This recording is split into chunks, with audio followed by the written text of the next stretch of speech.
तो अमूमन लोग देखिएगा शनिवार के दिन बाल नहीं कटवाते, लेकिन बूढ़ा आदमी बाल कटवा सकता है। शनि देवता बड़ी खतरनाक है। शनि दृष्टि जब दिखाए तब सोने की लंका में क्या पकड़ लिया, आगे यमराज ले जाएंगे, किसको कहाँ मारेंगे, कहाँ पका हुआ तेल में तलेंगे, मरने के बाद तब तक आत्मा परिवार के पास ही रहता। अगर आप शनि के प्रकोप से बचना चाहते हैं तो कुछ ज्योतिष लोग कहते हैं कि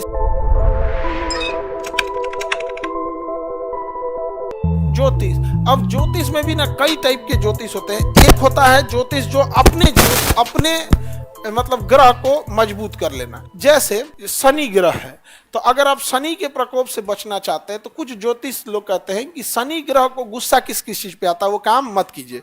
जैसे शनि ग्रह जो है न्याय का देवता है, किसका देवता है, और शनि ग्रह को काला चीज पसंद है और मजदूर पसंद है, इसलिए शनि ग्रह के सामने काला चीज को नहीं फेंकना चाहिए। जैसे शनिवार के दिन बाल लोग नहीं कटवाते हैं क्योंकि बाल काला होता है, और कटवा देंगे तो शनि गुस्सा होगा, हमारा फेवरेट चीज तुम कटवा के फेंक दिया वो हमरे दिन तो लेकिन बूढ़ा आदमी बाल कटवा सकता है, क्या होता है, व्हाइट हो जाता है। समझ में आ गया नहीं आ गया? तो अमूमन लोग देखिएगा शनिवार के दिन बाल नहीं कटवाते हैं। और ये क्या है आपका मजदूर, आप देखिएगा मजदूर सबका प्रतिनिधि कौन करता है, शनि ग्रह।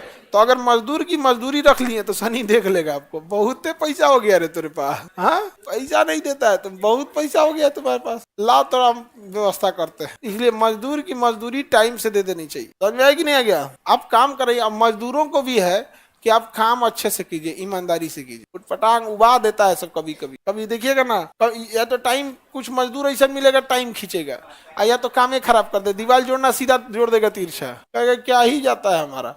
और कुछ इतने ईमानदारी से काम करेंगे सब ना, दिल खुश हो जाता है, बहुत अच्छा से काम करता। तो जो ईमानदारी से काम करता है, शनि देवता न्याय का देवता है, वो कभी मजदूर देखना वो मिस्त्री खाली नहीं बैठेगा, वो खाली नहीं बैठता। और जो फांकी मारते रहता है सो महीना में 10 दिन खाली बैठ जाता है। तो शनि देवता न्याय के देवता है, तो अपना अपना है। समझ में आएगी नहीं आ गया? तो एस्ट्रोलॉजी कई बार जैसे इस तरह का अगर ज्योतिष हो तो बहुत अच्छी चीज है, क्योंकि किसी का कोई हक नहीं मारेगा। समझ रहे ना? शनि देवता बड़ी खतरनाक था। जैसे हनुमान जी जब आग लगा के लंका में घुस गए तो लंका सोने की थी, लंका जलिए नहीं रहा, सोना में आग नहीं लगता है, परेशान हो गए वहां पे।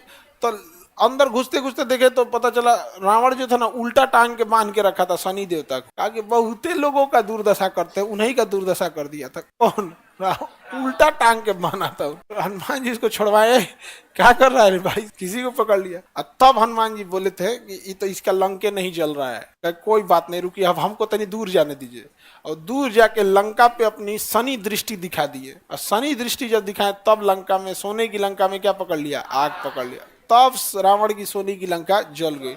तब रावण परेशान हो गया कि ये कोई मामूली वानर नहीं है, नहीं तो अंडर एस्टिमेट कर रहा था हनुमान जी को, पहले वैल्यू नहीं दिया, कहाँ वैल्यू दिया था शुरू में। उसके बाद बेचारा देखा तो हाँ रावण में घमंड आ गया था, सर मेरा नाम ही शनि है, आप में कोई रावण है? सब तो रावणे है जिसमें। गरुड़ पुराण में देखिएगा मरने के बाद की चर्चा है कि कैसे कैसे यमराज ले जाएंगे, किसको कहाँ मारेंगे, कहाँ पका हुआ तेल में तलेंगे, इस सब में यहाँ पे नहीं समझे।